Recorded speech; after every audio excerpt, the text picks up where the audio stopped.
Those of you who do primary PCI for acute ST segment elevation MI always worry about contrast-induced acute kidney injury.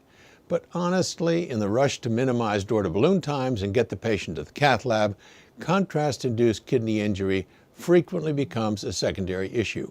Nevertheless, we also know that if contrast-induced kidney injury occurs, it is associated with adverse short and long-term outcomes. Now in circulation cardiovascular interventions, researchers report on how we might easily identify patients at risk by using admission BNP levels to predict the development of kidney injury after PCI.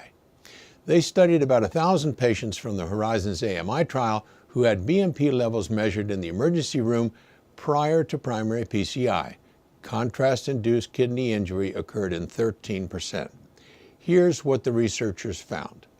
Baseline BNP was a significant univariable correlate of contrast-induced kidney injury with an odds ratio of 1.3, and after multivariable adjustment for clinical laboratory and angiographic variables, BNP remained a significant independent predictor.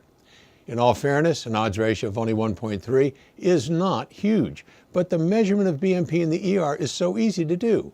Thus, the researchers point out that measurement of serum BNP at hospital admission may help identify patients who are at risk for developing contrast-induced kidney injury after their PCI in ST segment elevation MI. If your lab can turn around BNP levels quickly, it might even be information that's available going into the cath lab procedure. Simple, easy, and useful.